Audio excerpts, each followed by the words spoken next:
A few minutes before dawn on April 19, 1775, British troops on an expedition to confiscate arms stored in Concord, Massachusetts, fired on militiamen on the Lexington Green. They killed 8 men and wounded 9 others. The remaining militiamen dispersed. The British troops reformed their ranks and marched on toward Concord, where militiamen were prepared to resist. The two sides exchanged fire, and several men, British regulars as well as militia this time, were killed. The British ransacked the town but found few weapons. They withdrew, returning to Boston, fighting a running battle with militiamen who fired on them from both sides of the road.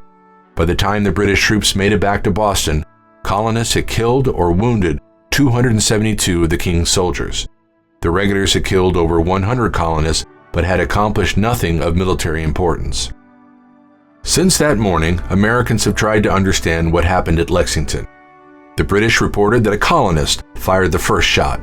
Some colonists testified at the time that no Americans fired at all. The documentary record is confusing and contradictory. Men remembered it in different ways, depending on where they stood, what they did, and what they could see and hear.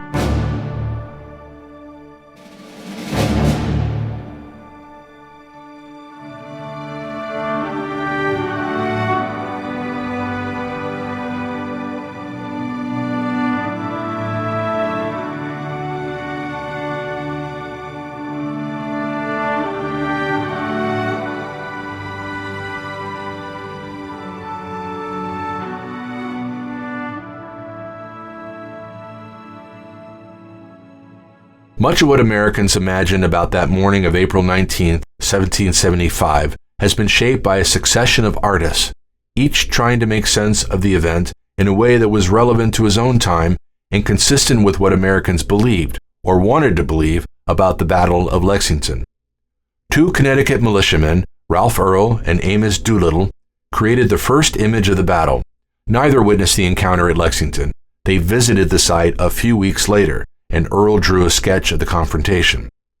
Doolittle, a silversmith, engraved the drawing and offered it for sale in December 1775. Although he titled the engraving The Battle of Lexington, the fighting looks one-sided. The militiamen don't look organized or heroic. Most are fleeing. The British are delivering an organized volley and no American is returning fire. Artists paid no further attention to the fighting on Lexington Green until 1822, when Connecticut engraver John William Barber produced the first new image of the confrontation in almost 50 years. 2 years later, the Battle of Lexington became the center of a controversy over where Americans had first fired on the British. The controversy boiled over when the Marquis de Lafayette visited Lexington and Concord. In Lexington, a young man approached Lafayette with a rusty musket, which he claimed was the musket from which the first fire was returned to the English upon the field of Lexington. In Concord, Lafayette's host assured the old general that he was on the spot on which the first forcible resistance was made. Determined to settle the controversy, Elias Finney of Lexington published the recollections of Lexington militiamen who reported firing on the British. Reverend Ezra Ripley of Concord promptly responded with his own History of the Fight at Concord. He insisted that Lexington was simply the scene of blood and massacre. John Barber was familiar with these claims when he published a new wood engraving of the Battle of Lexington in 1827 for his book Historical Scenes in the United States. 5 men lie dead or wounded on the ground. Others are fleeing. It's easy to underestimate the influence of such simple prints, which are crude compared to the fine prints of the time, but they were sold for prices ordinary Americans could afford. They shaped the way Americans imagined their past. Then, as now, people were drawn to pictures, like William H. Lyon, a young sailor who etched Barber's Battle of Lexington in a whale's tooth. Barber was personally acquainted with Mr. Doolittle and had, he said, conversed with him repeatedly about his Lexington engraving. In 1831, he persuaded Doolittle to assist him in preparing a new engraving based on the original. The influence of this engraving far exceeded its artistic merits. Versions of it were published and republished for the rest of the 19th century.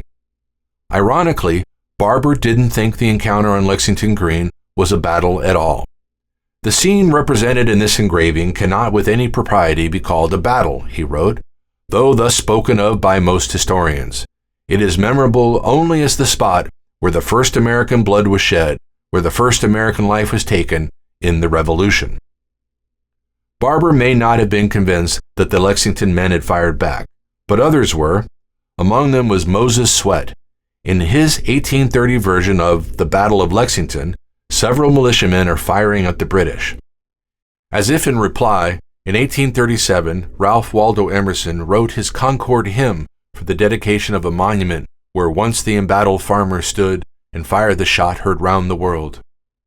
Despite Emerson's claim, the number of embattled farmers at Lexington grew with each new image. In Alonzo Chappell's Battle of Lexington, painted around 1856, the militia are fighting a pitched battle with the regulars. Men in the background are deployed in two lines and fire in an organized volley.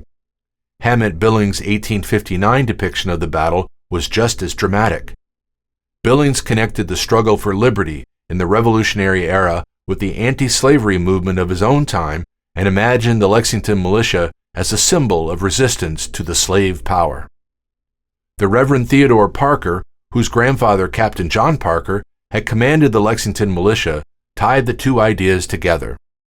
Charged with inciting a riot against the Fugitive Slave Act, Parker explained that he was inspired by the high ideals of his grandfather, who had told his men, "Don't fire unless fired upon, but if they mean to have a war, let it begin here." Billings' version of the battle memorializes that resolve. Billings depicted each man, emphasizing his individuality and personal commitment. Facing a powerful foe, none shrinks from the fight.